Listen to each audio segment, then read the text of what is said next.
Há certas perguntas que provavelmente não faz aos médicos, com receio do julgamento deles sobre o seu comportamento. A verdade é que há perguntas difíceis de fazer.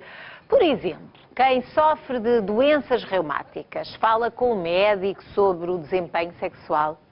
E uma mulher pergunta facilmente à ginecologista sobre a possibilidade de doar óvulos? São alguns exemplos do que vamos falar hoje com os doutores, porque para perguntas embaraçosas há respostas na ponta da língua.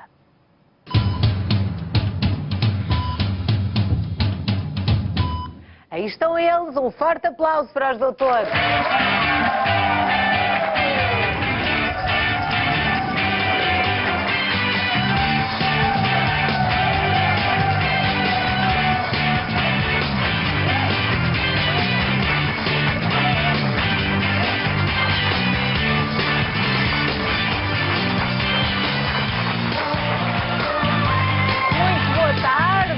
Bem-vindos. Ora, começo por apresentar o nosso painel. O nosso painel está sempre a mudar. Hoje temos a presença do médico reumatologista António Vilar,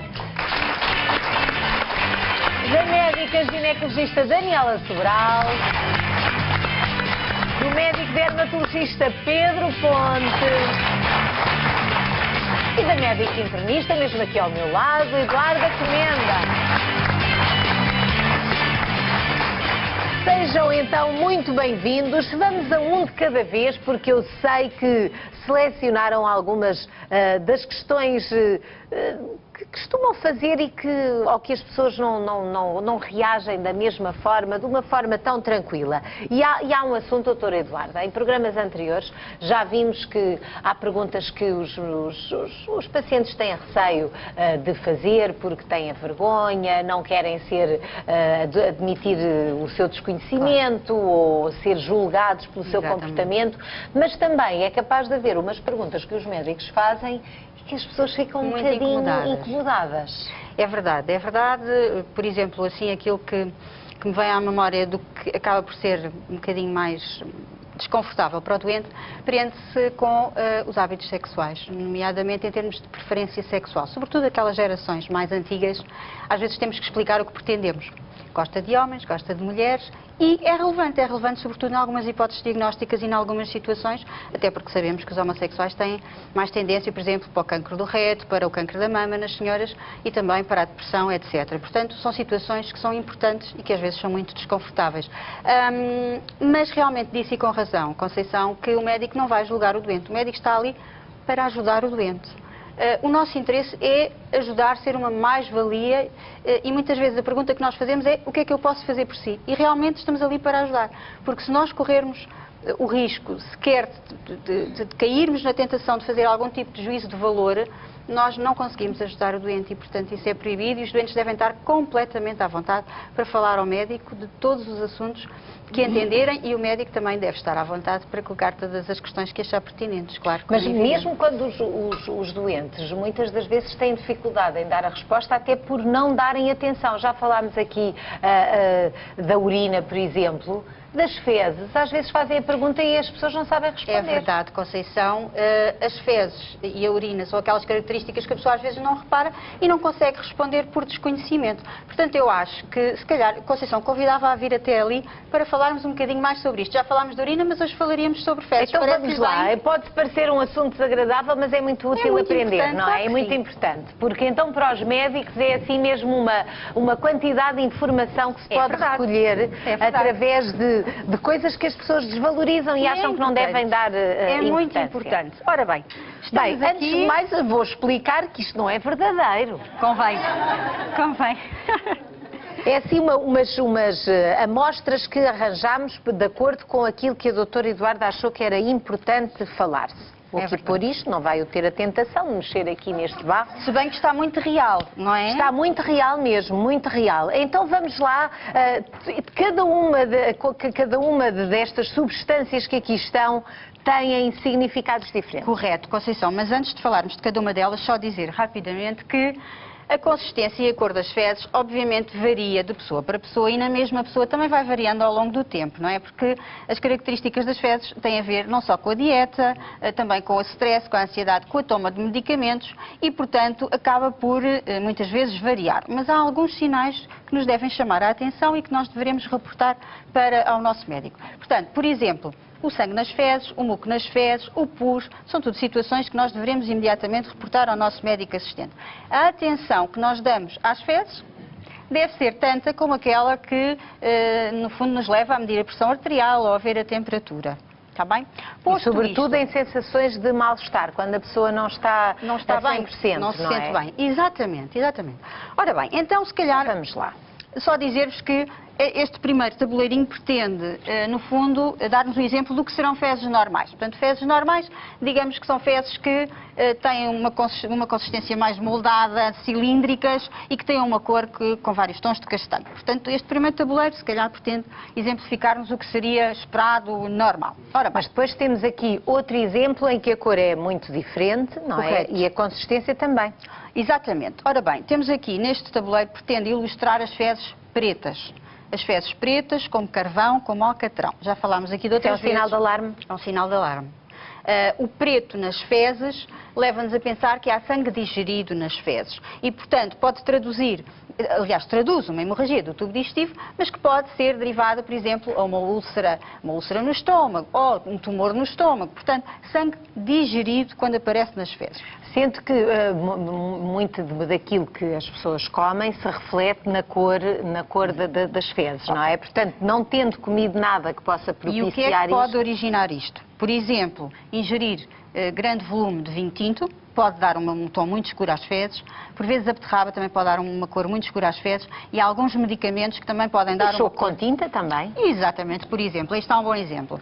Agora, há fezes com sangue vivo, que não trouxemos aqui nenhum exemplo, mas, por exemplo, as fezes que saem envolvidas em sangue vivo, que nós chamamos hematoquésias, podem ter a ver com perdas de sangue a nível do cólon, portanto, a nível do intestino grosso. E depois temos as fezes que ficam com sangue por cima, que às vezes a sujar as paredes da sanita, que são as retorragias, que essas são as hemorragias das hemorroidas, por exemplo, ou dos tumores do reto. Portanto, tudo o que tem a ver com sangue, seja sangue vivo, seja fezes pretas, deve ser comunicado ao médico. Mas a espessura também é diferente. Isto significa também outra forma do organismo funcionar. Normalmente, estas fezes pretas de sangue digerido, que nós chamamos de melenas, não terão bem esta forma. Podem ter, mas também é frequente, às vezes, serem fezes muito oleosas, que ficam agarradas às paredes da sanita, muito espessas.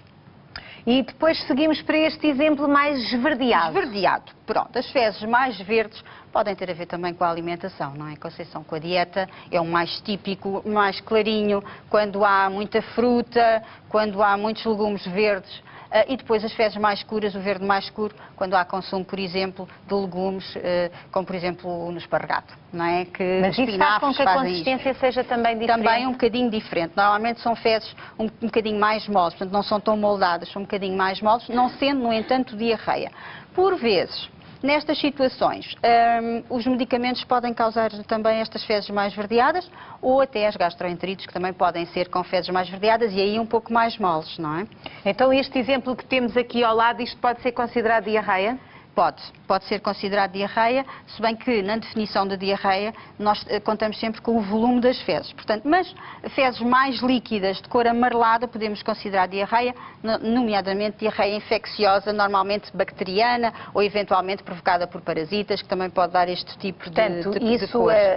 Em princípio, pode ser uma infecçãozinha, não se sabe, pode saber logo de onde é que vem, não é? Pode ser até uma situação passageira. Se for uma coisa viral, uma gastroenterite viral, pode durar 2, 3 dias e depois passa espontaneamente, se a pessoa tiver cuidado de se hidratar bem, de fazer uma dietazinha, depois a situação resolve, não é? Se surgir febre alta e se o quadro for persistente, então convém consultar o médico assistente, não é? Muito bem, temos aqui mais outra forma.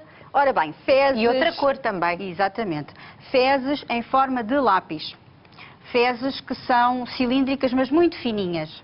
Ora, o que é que nos leva a pensar esta consistência das fezes e o formato das fezes? Em que pode existir uma obstrução à passagem das fezes, ou seja, pode haver um aperto a nível do intestino, e aqui estaríamos a pensar, por exemplo, num tumor estenosante do intestino do cólon. E isso pode existir sem dar dor? Pode existir sem dar dor e sem dar hemorragia. Portanto, estas fezes podem sair de uma cor perfeitamente normal, um castanho perfeitamente normal, pode não haver sangue, porque estes tumores normalmente vão apertando o lúmen do tubo digestivo e podem não ulcerar e, portanto, podem não dar qualquer tipo de queixa. As fezes muito fininhas, no fundo, ganham a sua forma porque têm que passar por uma zona muito apertadinha e, portanto, acabam por vir com esta forma com que ficam depois de passar por este E o último exemplo? As fezes, no fundo as fezes às bolinhas são muito típicas das pessoas muito obstipadas. Que têm com muita prisão de ventre. Muita prisão de ventre, exatamente, que evacuam de muito em muito tempo, às vezes de 4 em 4, de 5 em 5 dias.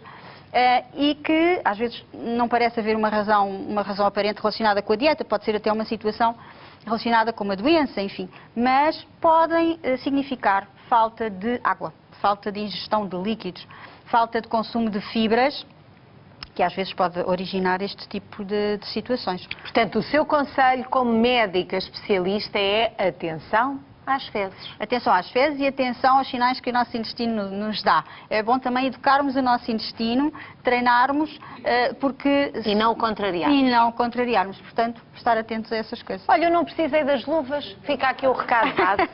Não mexi. Pronto. Muito obrigada. Nada. Vamos lá.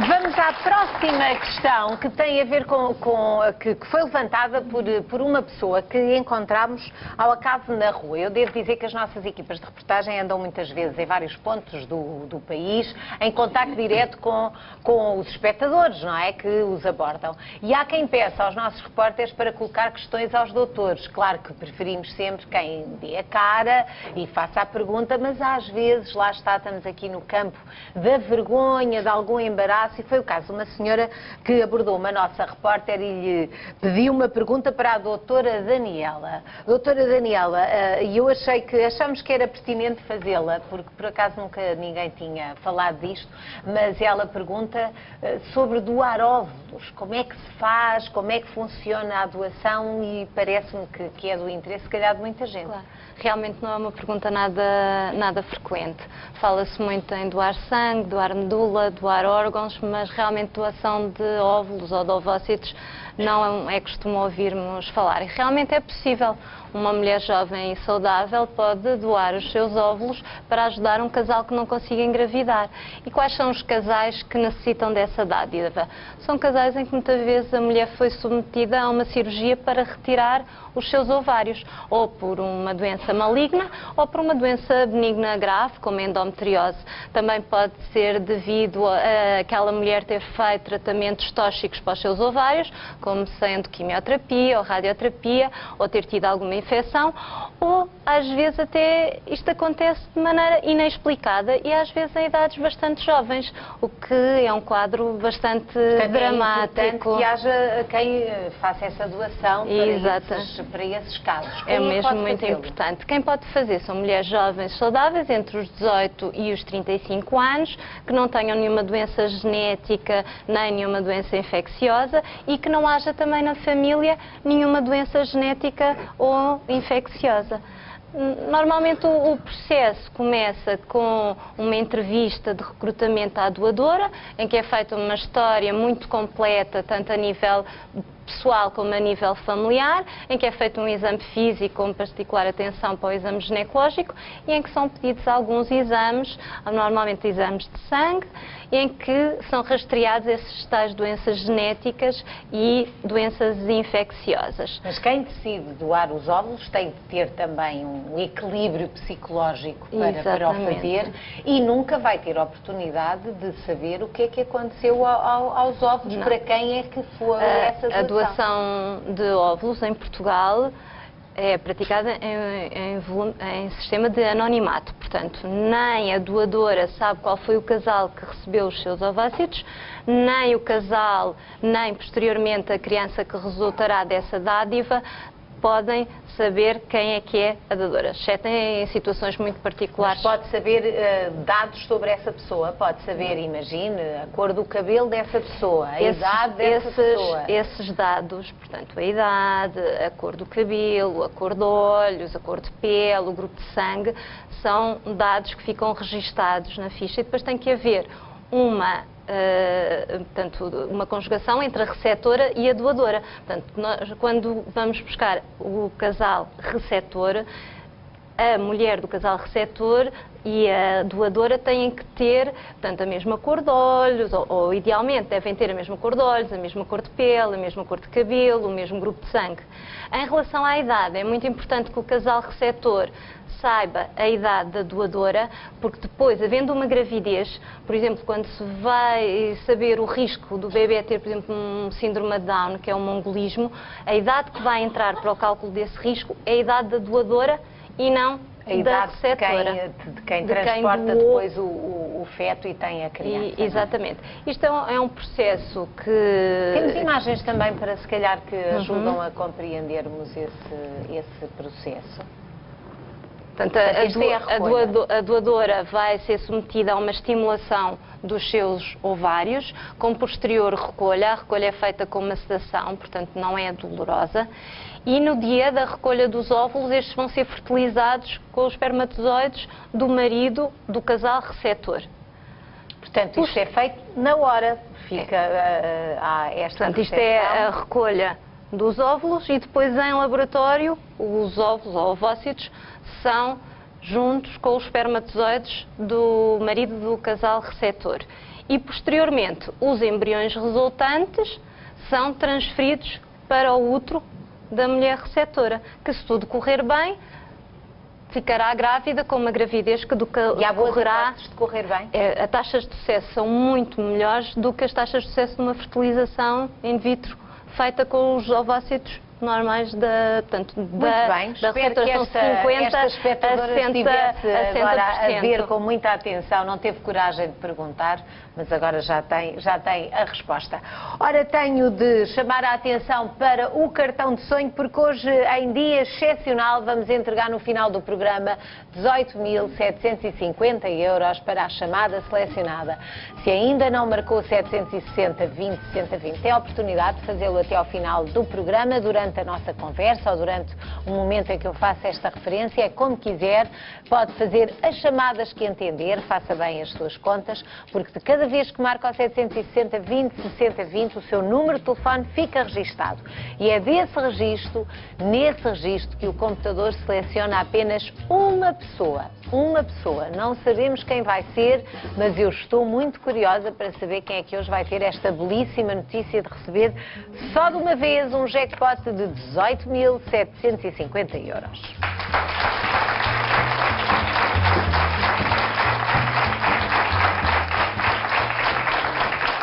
Dr. Pedro Ponte, temos agora uma questão, não é muito difícil, enfim, para muita gente não é uma pergunta, não são perguntas, não é uma pergunta embaraçosa, mas há pessoas que se sentem um bocadinho constrangidas de falar na sua higiene mais íntima. Não sei se a resposta é fácil, mas a pergunta é colocada pela Maria Antónia, que nos vê na Malveira, e tem a ver com transpiração excessiva. Diz ela que transpira muito das axilas, dos pés e das mãos, que já tem feito análises que não revelam nada. E gostaria de saber como resolver este problema, se há medicamentos para o efeito ou alguma solução. Portanto, a Maria Antónia precisa de uma resposta. Claro. Não, a pergunta não é difícil, mas imaginem o problema que é para a pessoa, isso é constrangedor. E assumir isso, não é? E assumir isso e às vezes ter de lidar no dia-a-dia com uma transpiração excessiva nas axilas ou nas mãos. Uma pessoa ter de cumprimentar alguém e tem as mãos alagadas em suor. Por isso é um problema realmente muito complicado, mas para a Maria Antónia, eu posso dizer, existem tratamentos, existem opções. Não existe cura, mas existem opções de tratamento. Há algumas mais eficazes, outras menos eficazes. Isto de transpirar excessivamente chama-se hiperidrose. e perde muito hidrose de muita água. E há dois tipos. A que a Maria Antónia sofre, felizmente é a mais comum, que é a hiperidrose primária. É aquela que é localizada, habitualmente aparece antes na adolescência ou antes da idade adulta, e até tem um componente hereditário. E é habitualmente muito localizada a axilas, eventualmente rosto, a mãos e pés. Agora, a secundária é aquela que a secundária é outro problema, um problema à partida mais grave de saúde, um problema metabólico, algum medicamento, uma infecção grave, e essa é que nós temos de despistar. Essa é que temos de despistar. Mais uma vez, no caso da Maria Antónia parece-me ser uma comum, uma hiperidrose primária, e temos algumas pistas para diagnosticar isto.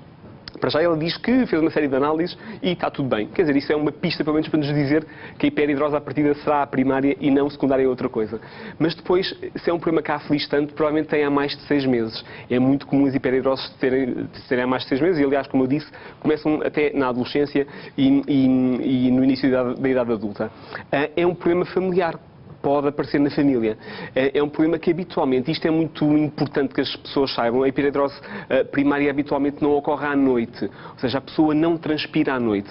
Existem outras doenças nas secundárias que realmente existe esta transpiração, mas é critério diagnóstico nesta não se transpirar à noite. Mas o que é que se faz? Porque depois as pessoas experimentam muitas mesinhas, muitas coisinhas, claro. Vem sempre alguém que diz, devia era fazer isto ou aquilo. Obviamente.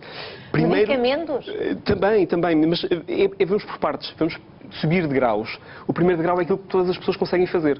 E o que é que conseguem fazer? Conseguem evitar roupas que sejam muito justas e que se note muito a transpiração. Conseguem evitar roupas que sejam escuras ou claras e quando transpira se note muito a transpiração. Preferir o algodão, que é uma fibra que deixa passar o vapor da água, mas também existem neste momento muitas camisolas, principalmente aquelas desportivas high-tech, que deixam também evaporar com facilidade e que não se nota a transpiração. Depois, secar sempre que possível. Nós falámos num dos primeiros programas de uns, como se fossem pensos higiênicos para as axilas, para absorver a transpiração excessiva, também é uma possibilidade. Outra possibilidade é, como isto, quer dizer, é suor, pode acarretar alguns cheiros, é privilegiar a higiene, obviamente. Então, tá bem? E desodorizar. O pó de talco. Claro que sim. O pó de talco absorve alguma umidade, por isso é uma mesinha que as pessoas podem fazer perfeitamente se estiverem com uma grande transpiração, pôr um pouco de pó de talco para absorver um pouco o suor excessivo. Agora, depois continuamos a escalar os degraus de terapêutica para coisas mais eficazes. Importante, e as pessoas podem até, isto são medicamentos dizendo a livre, são os antitranspirantes. Os antitranspirantes são umas substâncias à base de sais de alumínio que, no fundo, entopem mais ou menos as glândulas sudoríparas, as glândulas que produzem o suor. Isto é muito eficaz ao longo do tempo, contudo, é para utilizar à noite, contudo, em algumas pessoas dá uma inflamação nas axilas. As pessoas começam a utilizar estes produtos e depois começam a sentir comichão nas axilas e, nessa altura, temos mesmo de interromper. Depois, segundo grau. O segundo grau é uma coisa que se chama iontoforese. As pessoas mergulham as mãos, e mesmo existem para as axilas, as mãos e os pés numa terrina de água que permite a estimulação elétrica das glândulas sudoríparas. Isto permite que as glândulas fechem. Tem uma eficácia moderada e implica que as pessoas façam isto sempre. Implica um tratamento de manutenção. Portanto, é melhor acontecer esta transpiração excessiva no caso que referiu da Maria Antónia, porque é mais facilmente contornável do que outros? A transpiração da Maria Antónia é uma primária, é localizada, por isso nós vamos tratar as zonas localizadas. Mesmo às vezes com os antitranspirantes, com esta corrente elétrica nas mãos e nos pés, às vezes não conseguimos controlar a coisa. E às vezes temos de recorrer mesmo a comprimidos.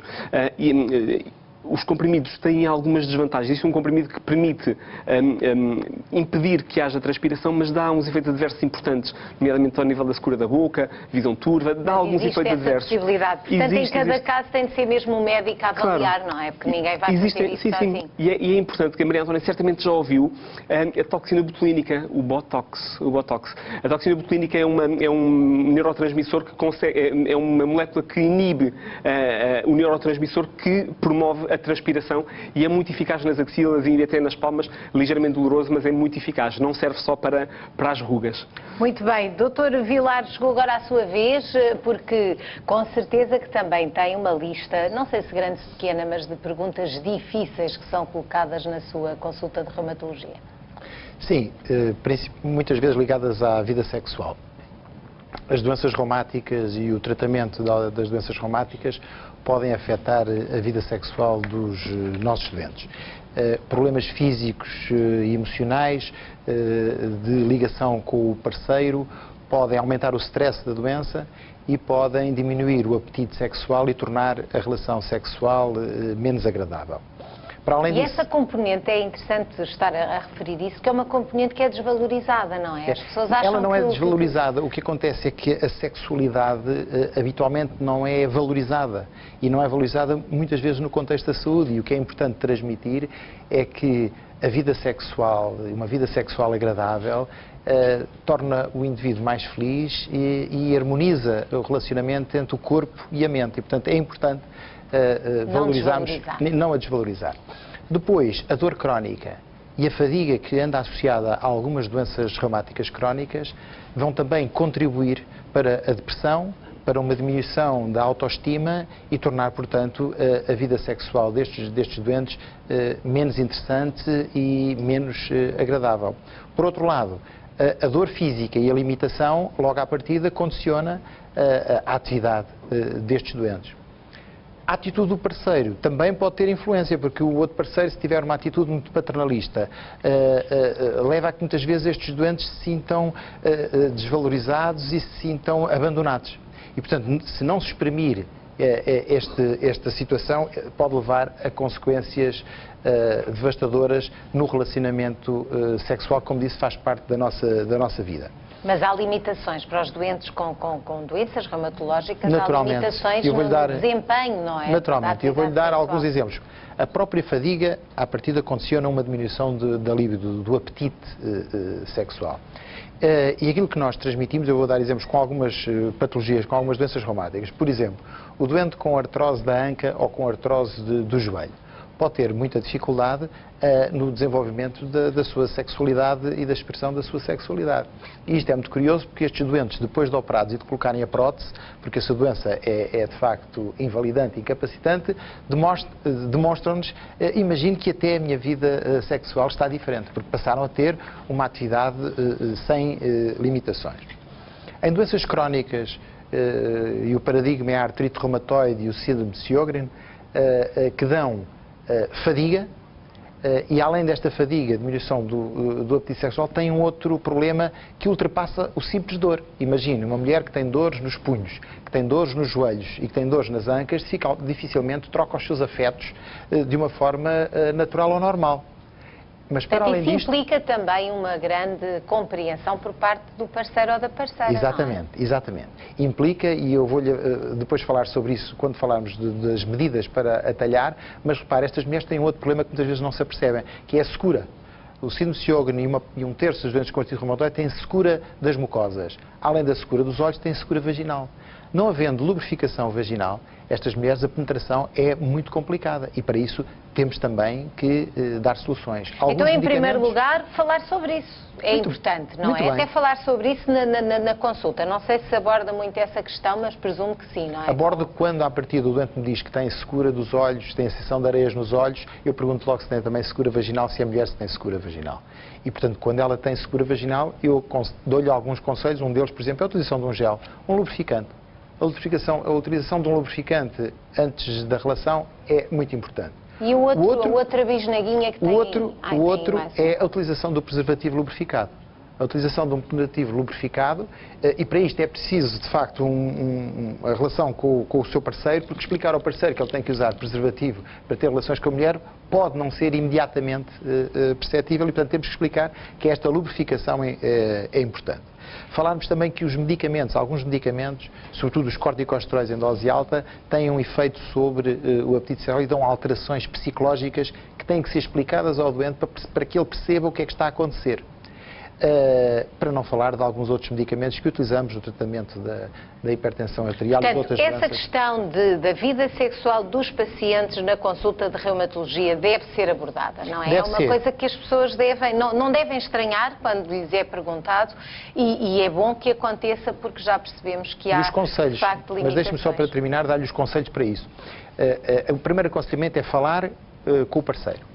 falar abertamente quais são as suas limitações e dificuldades. Os doentes, nos homens, por exemplo, é difícil um homem com espondilite anquilosante fazê-lo perceber que tem que adotar, por exemplo, uma posição mais passiva, ter uma atitude mais passiva e deixar que a parceira tenha a iniciativa. Isto pode ser complicado. Utilizar, por exemplo, a posição de lado, como se faz na gravidez, para poder haver um relacionamento entre o homem e a mulher. Perceber-lhes que a expressão da sexualidade pode ter aspectos diferentes apenas do coito. E, portanto, fazer perceber que sexo não é só orgasmo. E, muito importante, no caso de doença ativa, tomar um analgésico ou um anti-inflamatório que faz efeito hoje em 15 minutos, pode fazer efeito, e utilizar o prelúdio sexual de forma a que esses medicamentos façam efeito para que a vida seja uma vida de troca de afetos com felicidade e sem sofrimento. Muito obrigada, Dr. António Vilar. Já volto aqui à bancada, aqui dos nossos doutores. Tenho agora um recado para lhe dar.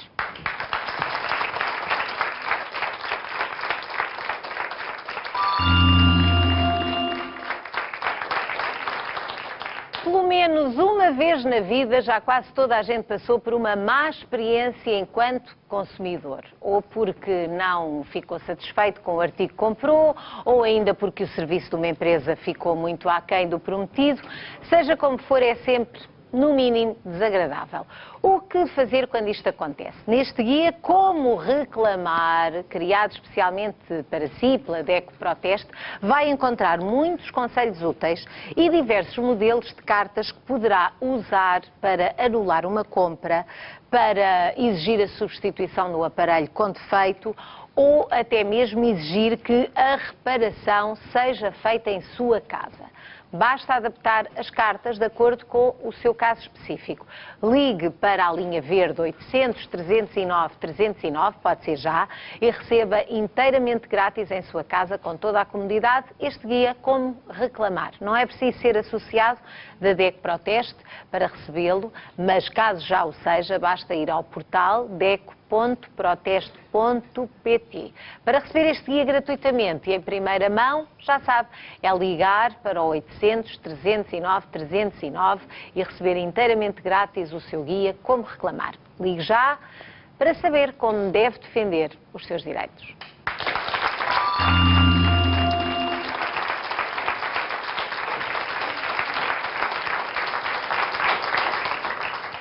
Já agora aproveito para dar-lhe os contactos do nosso programa. Ainda agora falei no Facebook, está sempre ao seu dispor, mas se tem algum caso, alguma história que queira contar-nos, ou se gostava de ver discutido algum assunto aqui no programa, não deixe de fazer chegar sempre as suas sugestões. Pode fazê-lo através de uma carta para o programa Boa Tarde, apartado 589 2791 901 Carnaxide, é esta a forma de cá chegar, ou então através do telefone, é o 707 29 30 31.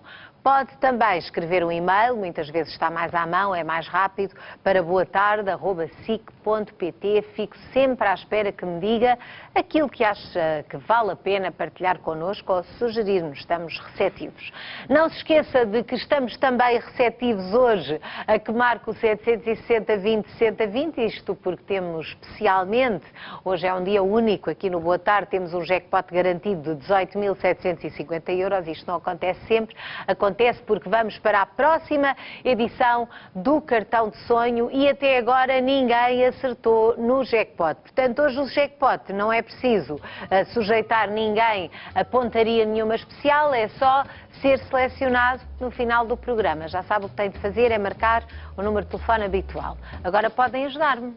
760 20 60 20. Eu até vi para aí uns sorrisinhos de quem está com vontade de receber o jackpot, mas isso aqui dentro não acontece, só acontece lá fora. Fora do ecrã. Fora do ecrã é que alguém pode receber.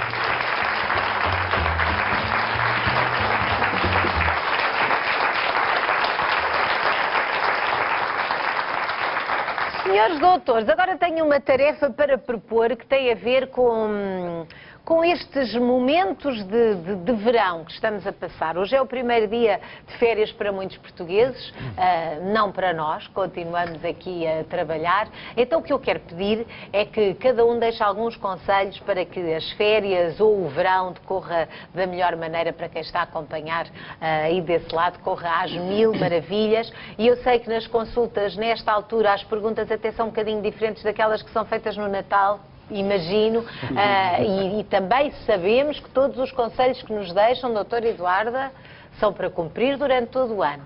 Algum específico que queira partilhar desta vez? Vamos falar do peixe-aranha. O peixe-aranha? Ninguém quer nem ouvir falar, não é? Foi aí a praia e realmente o peixe-aranha, a picada do peixe-aranha leva muita gente às urgências nesta altura do ano.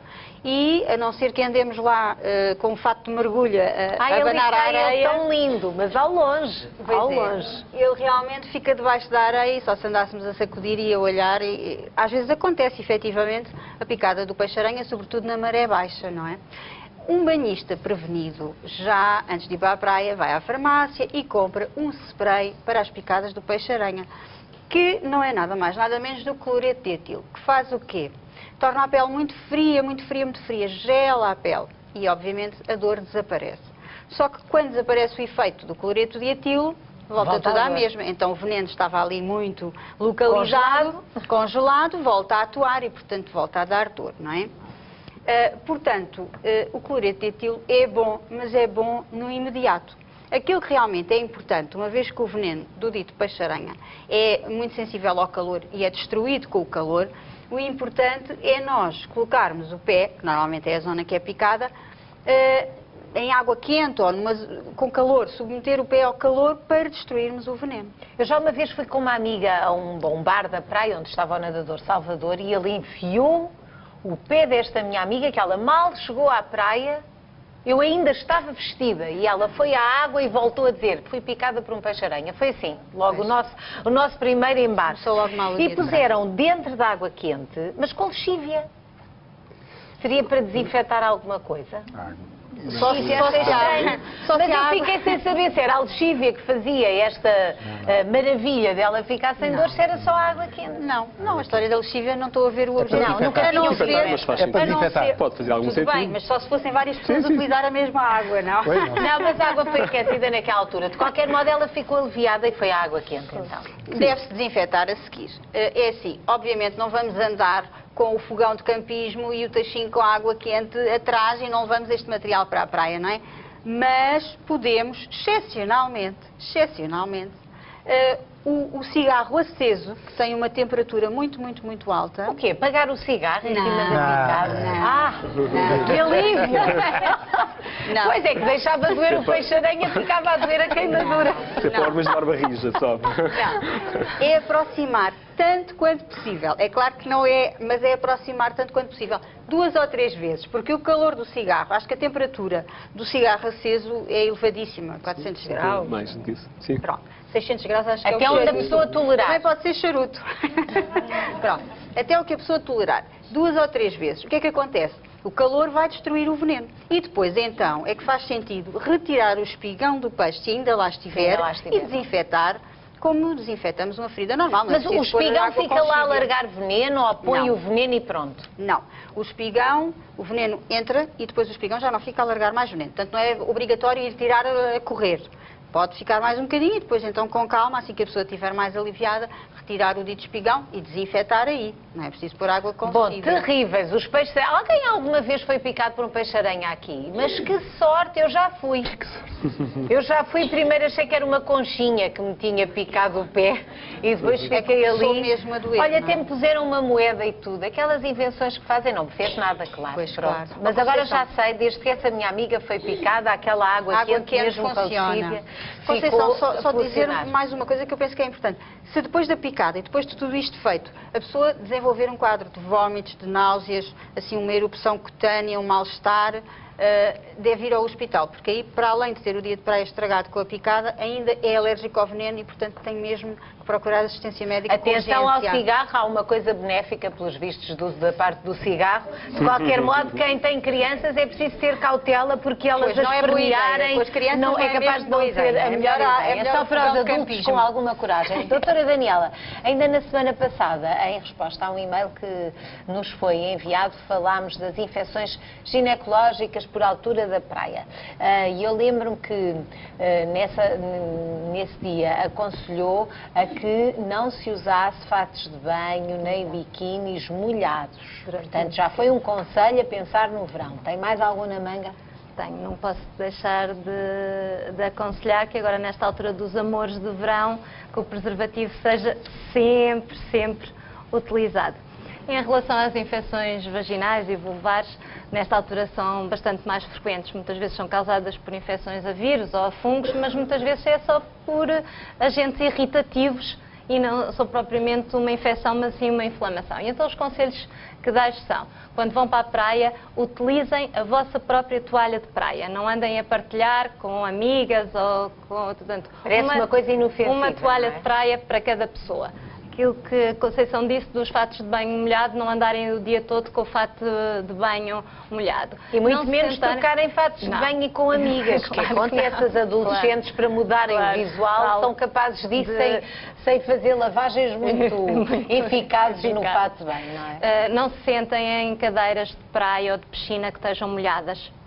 E depois outra advertência que tenho é, muitas vezes eu vejo as miúdas pequeninas na praia sem biquíni, nem... Porque as pessoas acham graça, não é? Acham, Que são e esta não sei, advertência faço também é para os nudistas. Não se sentem diretamente na areia.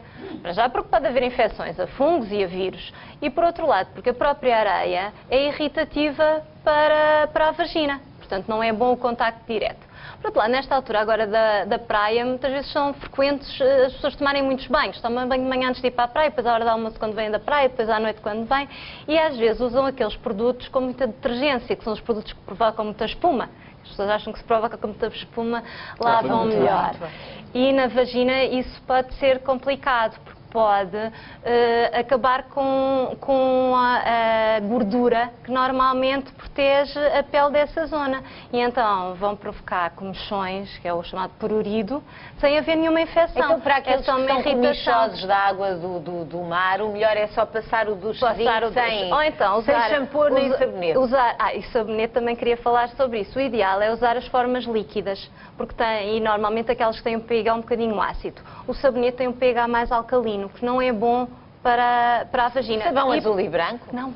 Também não. Ai, não, já estou. E o sabonete Não, tem outra coisa contra, é que normalmente o sabonete é usado por toda a família, não é? E, portanto, o risco de contaminação é maior. Portanto, não ao sabão azul e branco. Não ao sabonete. E ao que falávamos a semana passada, não aos pensinhos diários e, preferencialmente, cuecas de algodão. Muito bem, fica aqui o conselho, há vários de uma vez só, não é? Atendendo à época balnear, portanto espero que sigam as recomendações para não se estragar as férias do verão, ou pelo menos as idas à praia não perturbarem o dia-a-dia. Ora, estamos mesmo a chegar ao final do programa, ainda temos aqui mais uns conselhos, ainda não ouvi o Dr. Vilar e o Dr. Pedro Ponte sobre os conselhos do verão, mas quero só dizer-lhe que hoje, se está agora a chegar aqui ao Boa Tarde, fica a saber que hoje há um jackpot garantido no cartão de sonho. O cartão de sonho, como sabe, é o passatempo habitual do programa. Hoje tem 18.750 euros entregues garantidamente a quem for selecionado. Pode ser o seu caso, é uma questão de marcar o número habitual, o 760 20 60 20. É um número hoje que está com uma sonoridade apetecível. Isto hoje com 18.000... o número é que é complicado, não é? 18.750. Se só quiser receber 18.000 e deixar os 750 para nós, também não faz mal nenhum. É como quiser fazer. Já sabe, é no 760 20 60 20.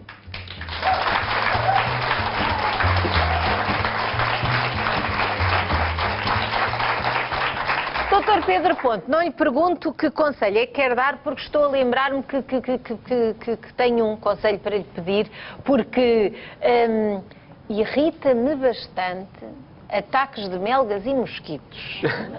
A toda a gente. Porque geralmente perturbam o sono e ainda perturbam mais quando vem assim, pim, mesmo aqui na cara, aqui na bochecha, e depois começam a ficar inchados, e então quem tem alergia é do pior. É tremendo, o que é que fazemos para levar na malinha? Claro, qualquer pessoa já passou por isso, eu não vou dizer nada de novo, eu só vou sistematizar, também mesmo. O que é que atrai estes insetos? São, obviamente, águas estagnadas, por isso evitar, é sempre ao entardecer que habitualmente eles surgem com mais frequência, evitar ter alimentos expostos ou ter bebidas doces expostas. Porque senão eles arranjam como alimento esta bela pele cor-de-rosa que está ali, obviamente. Que está um mosquito leitado. É verdade. Temos a grande vantagem cá em Portugal que, pelo menos, estes mosquitos não são vetores de doença, não transmitem doenças infecciosas graves. Por isso, quanto a isso, não preciso fazer assim nenhum reparo importante. Agora, o que é que nós podemos fazer para os evitar? Portanto, tudo aquilo que já disse, mais os repelentes, obviamente. Existem imensos tipos de repelentes, em spray, em roll-on, em creme, e imensos tipos de zonas expostas, obviamente são aquelas que devem ser, que se deve utilizar e deve repetir ao longo da noite. E isso que está a dizer do repelente é sobretudo mais essencial nas crianças, porque muitas das vezes os pais ficam com as férias estragadas, ficam todos com as férias estragadas, porque eles são sensíveis e a mistura de uma reação alérgica à mosquito ou à melga e depois com o calor, com a praia, dá mau resultado. Eu ainda só sou na parte da prevenção, é prevenir que eles piquem. Uma vez depois de picar, então sim. Então depois de picar, o que é que nós temos de fazer? Por favor, não coçar. Falar é fácil, não é? Porque aquilo dá uma pichão tremenda.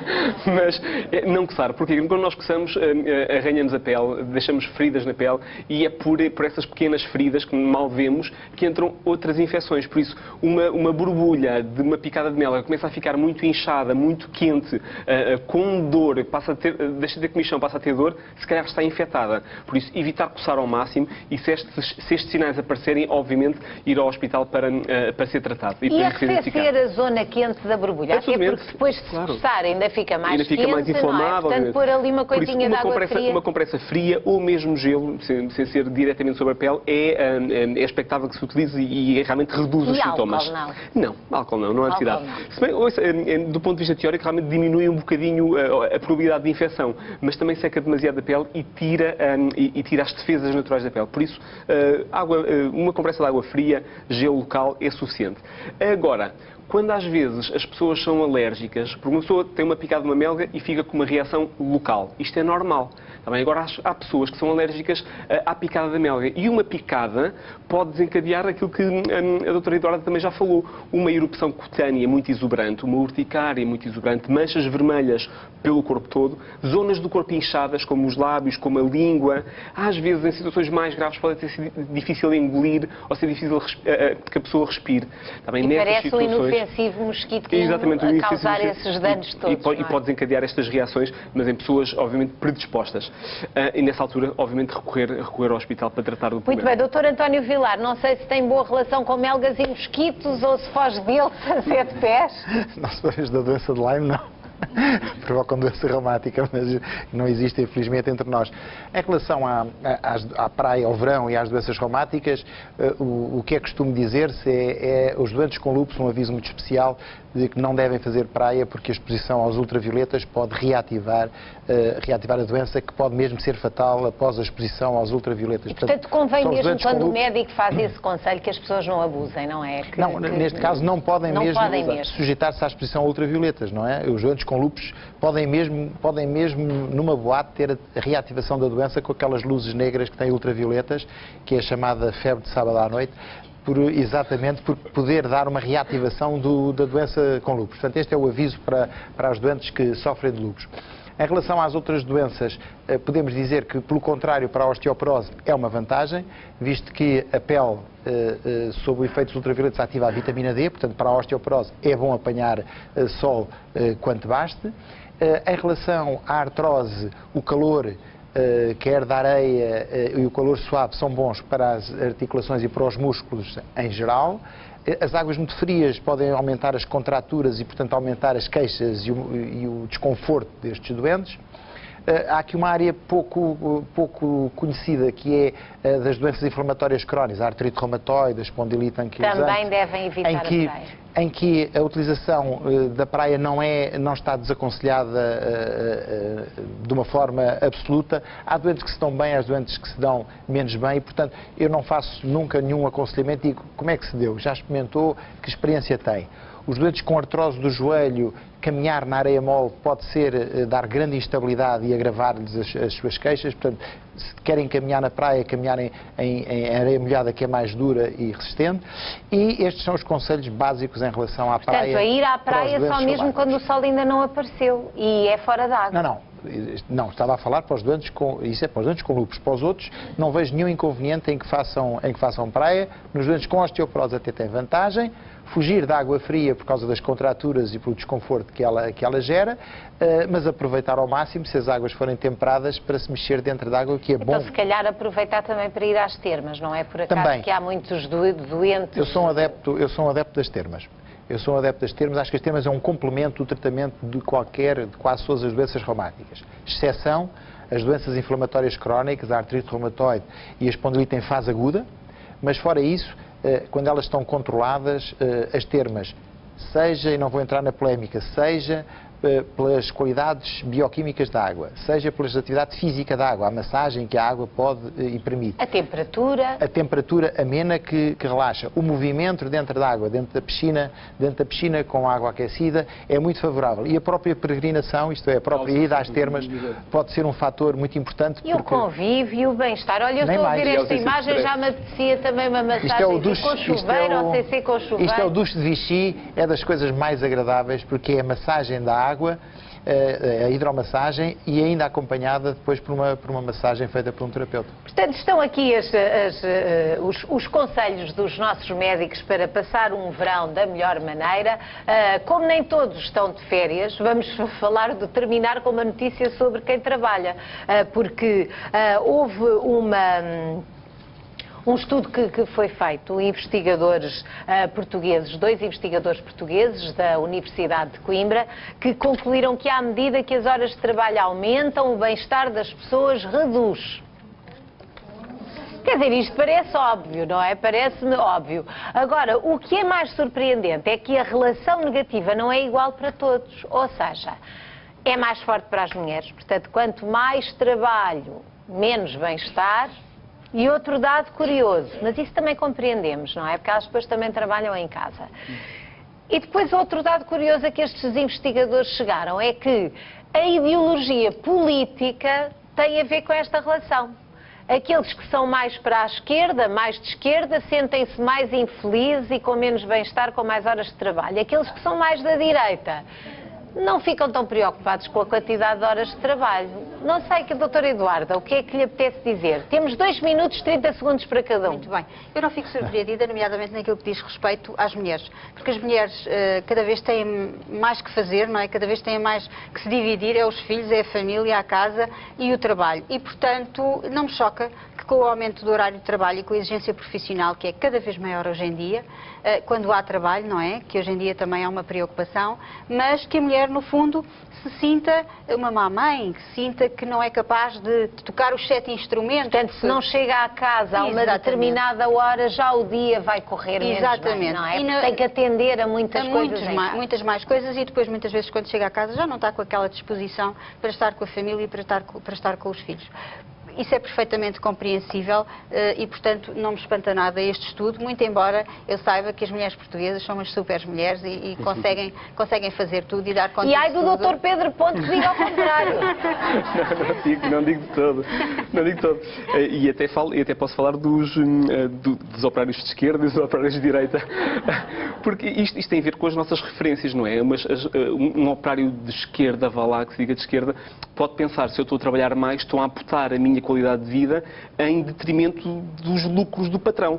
Por isso, quer dizer, se a referência dele é esta, obviamente vai se sentir infeliz. A nossa felicidade tem claramente a ver com a forma como nós olhamos e com as nossas referências.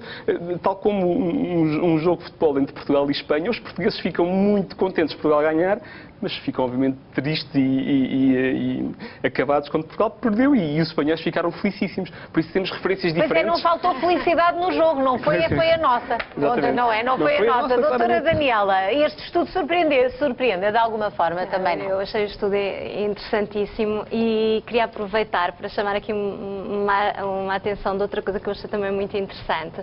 Nesta altura de crise em que vivemos, em que realmente os níveis do desemprego estão a chegar a níveis assustadores.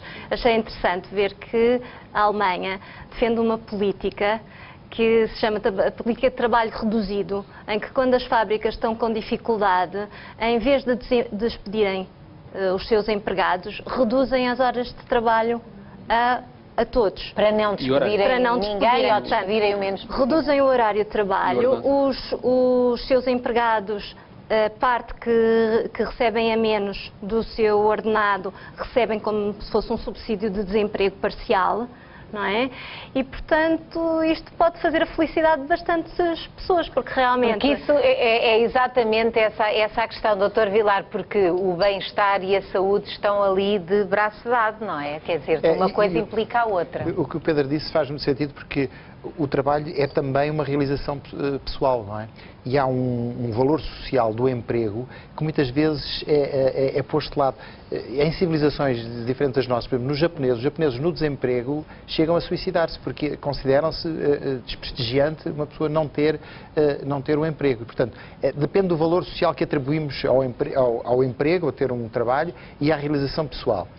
Eu gostava de chamar a atenção para aquilo que me diz respeito das doenças reumáticas, que é o facto de nós podermos melhorar o emprego nos doentes reumáticos se houver flexibilidade laboral.